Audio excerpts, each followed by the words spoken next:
Hello friends, acupuncture എന്നുള്ളത്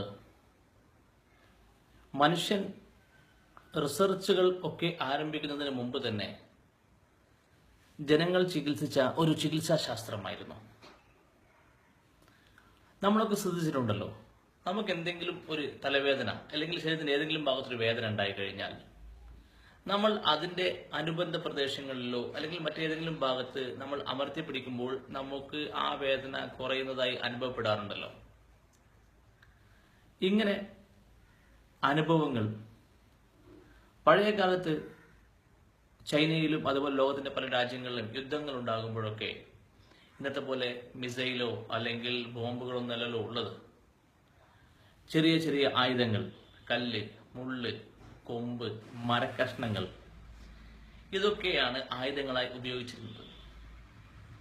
ഈ ആയുധങ്ങൾ കൊണ്ട് ശരീരത്തിന്റെ ഏതെങ്കിലും ഭാഗത്ത് മുറിവേൽപ്പിക്കപ്പെടുമ്പോൾ അറിയാതെ സംഭവിക്കുന്നതാണെങ്കിലും ശരീരത്തിന്റെ മറ്റു ഭാഗങ്ങളിൽ എന്തെല്ലാമോ രോഗമാറ്റം ഉണ്ടാകുന്നതായി ജനങ്ങൾ വിലയിരുത്താൻ തുടങ്ങി. ആ കാലത്ത് മനുഷ്യൻ സാങ്കേതിക വിദ്യ ഡെവലപ്പ് ചെയ്യാത്ത ആ കാലത്ത് അങ്ങനെ ശരീരത്തിലുണ്ടായിട്ടുള്ള പല ഭാഗങ്ങളിലും ഏതെങ്കിലും തരത്തിലുള്ള മർദ്ദം നൽകുമ്പോൾ രോഗം മാറുന്ന അനുഭവം ജനങ്ങൾക്ക് ഉണ്ടായി തുടങ്ങിയപ്പോൾ ജനങ്ങൾ അത് ചികിത്സക്ക് ഉപയോഗിക്കാൻ തുടങ്ങി.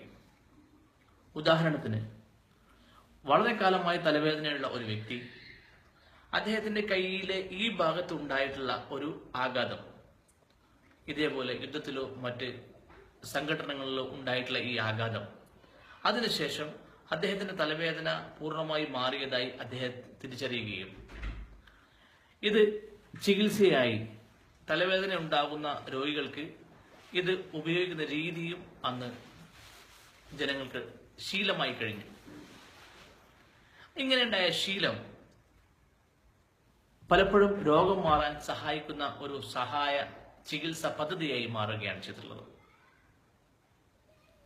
ഒരു മനുഷ്യന് തോൾവേദന, എത്രയോ കാലമായി നിൽക്കുന്ന തോൾവേദന, ഒരു പട്ടാളക്കാരൻ, അദ്ദേഹത്തിന്റെ കാലിന്റെ മുട്ടിന്റെ താഴ്ഭാഗത്ത് ഒരു ഏറ്റുമുട്ടലിൽ ഒരു ആയുധം കൊണ്ട് അവിടെ തറച്ചപ്പോൾ അദ്ദേഹത്തിന്റെ തോൾവേദന പൂർണ്ണമായി മാറിയതായി അദ്ദേഹം വിലയിരുത്തി, അദ്ദേഹം അനുഭവിച്ചു.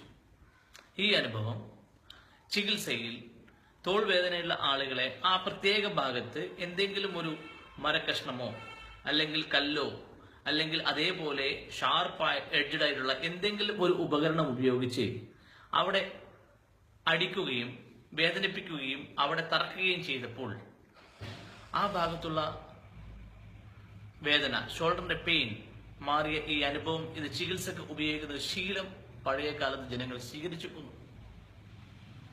ഇങ്ങനെയുള്ള ശീലങ്ങളിലൂടെ, ഇങ്ങനെയുള്ള പ്രക്രിയയിലൂടെ മനുഷ്യൻ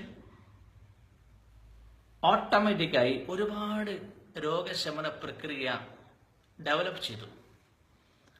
ഇത് ശീലമായി. ഇത് ചൈനയുടെ പല ഗ്രാമപ്രദേശങ്ങളിലും ഇങ്ങനെ ചികിത്സിക്കുന്ന രീതി നിലവിൽ വന്നപ്പോൾ ഹുവാങ് ഡി എന്ന് പറയുന്ന രാജാവ്, അദ്ദേഹമാണ് ഫാദർ ഓഫ് അക്യുപങ്ക്ചർ എന്ന പേരിൽ അറിയപ്പെടുന്നത്. ഹുവാങ് ഡി എന്ന് പറയുന്ന രാജാവ്, അദ്ദേഹം ഈ ചികിത്സകരെല്ലാരെയും വിളിച്ചു കൂട്ടുകയും അന്ന് അദ്ദേഹം ഒരുപാട് ചോദ്യങ്ങൾ, ചികിത്സ സംബന്ധമായ ഒരുപാട് ചോദ്യങ്ങൾ ഉന്നയിക്കുകയും ഈ ചോദ്യങ്ങൾക്ക് അവർ നൽകിയ മറുപടി രേഖപ്പെടുത്തി വെക്കുകയും ചെയ്തു. അതെ, ഇതാണ് മനുഷ്യൻ നിർമ്മിച്ച, മനുഷ്യനാൽ രചിക്കപ്പെട്ട ലോകത്തെ ഏറ്റവും ആദ്യത്തെ ചികിത്സാ പുസ്തകം എന്ന് വേണമെങ്കിൽ പറയാം. ഈ ചികിത്സാ പുസ്തകം ഇന്നും പല ഭാഷകളിലേക്കും ട്രാൻസ്ലേറ്റ് ചെയ്യപ്പെട്ട് ഇന്നും ഉപയോഗിക്കുന്നു എന്നുള്ളത് അക്യുപങ്ക്ചറിന്റെ ഒരു പാരമ്പര്യം തന്നെയാണ്. അതിൽ പാത്തോളജി, എത്തിയോളജി, അക്യുപങ്ക്ചർ മെറിഡിയൻ, അക്യുപങ്ക്ചർ പോയിന്റുകൾ, ഇങ്ങനെ രോഗവും രോഗശമന പ്രക്രിയയുമായി നടക്കുന്ന ഒരുപാട് കാര്യങ്ങളെ വളരെ എളുപ്പത്തിൽ മനസ്സിലാക്കുന്ന സാധാരണ ഭാഷയിൽ എഴുതി വെച്ചിട്ടുണ്ട് എന്നുള്ളത് ഒരുപക്ഷെ നമ്മളെ അത്ഭുതപ്പെടുത്തും. ഏറ്റവും ആധുനികമായി മനുഷ്യൻ ചിന്തിച്ചു പോയ ഈ പ്രമേഹം പോലും തേഴ്സ്റ്റിംഗ് ആൻഡ് വേസ്റ്റിംഗ് ഡിസോർഡർ എന്ന പേരിൽ അന്ന് അവർ രചിച്ചു വെച്ചിട്ടുണ്ടെങ്കിൽ ഈ പുസ്തകങ്ങൾ അല്ലെങ്കിൽ ഈ ചികിത്സാ സമ്പ്രദായം ഇന്ന് സമൂഹത്തിന് എത്രത്തോളം പ്രയോജനമുള്ളതാണ് എന്ന് നാം തിരിച്ചറിയുകയും വേണം. അതെ, ഇത് ചൈനയിൽ ഉത്ഭവിച്ച് അതിനുശേഷം ചൈനയിൽ മാത്രം നിലകൊണ്ട ഒരു ചികിത്സാ ശാസ്ത്രമല്ല. മറിച്ച് ചൈനയുടെ പുറത്ത് അമേരിക്ക, റഷ്യ, ഫ്രാൻസ്, ജർമ്മനി, ഇങ്ങനെ തുടങ്ങി ജപ്പാൻ, കൊറിയ, തായ്ലാന്റ്, സിംഗപ്പൂർ, ഇങ്ങനെ തുടങ്ങി ലോകത്തിന്റെ എല്ലാ പ്രദേശങ്ങളിലും ഇന്ന് ചികിത്സ ഡെവലപ്പ് ചെയ്തു വന്നിട്ടുണ്ട്, അല്ലെങ്കിൽ ഇന്ന് ചികിത്സ പ്രചരിപ്പിക്കപ്പെട്ടിട്ടുണ്ട്. ഈ പ്രചരണത്തിന്റെ ഭാഗമായി ആ ഭാഗങ്ങളിലൊക്കെ തന്നെ പുതിയ പുതിയ റിസർച്ചുകൾ നടന്നുകൊണ്ടിരിക്കുന്നു, ഇന്നും നടന്നുകൊണ്ടിരിക്കുന്നു. ഈ റിസർച്ചുകളിൽ നിന്നും പുതിയ പുതിയ ടെക്നോളജികൾ, പുതിയ പുതിയ കണ്ടെത്തലുകൾ ഉണ്ടാവുകയും അതെല്ലാം ഒരു പുതിയ അക്യുപങ്ക്ചർ ശാസ്ത്രമായി വളർന്നു വരികയും ചെയ്യുന്നുണ്ട്. ഇവിടെയാണ് ഇന്ത്യയിൽ ഡെവലപ്പ് ചെയ്ത ഇന്ത്യൻ അക്യുപങ്ക്ചർ എന്ന ചികിത്സയുടെ പ്രാധാന്യം. അതെ, ഡോക്ടർ ഫസൽ റഹ്മാനാണ് ഇന്ത്യൻ അക്യുപങ്ക്ചറിന്റെ പിതാവ് എന്നറിയപ്പെടുന്നത്.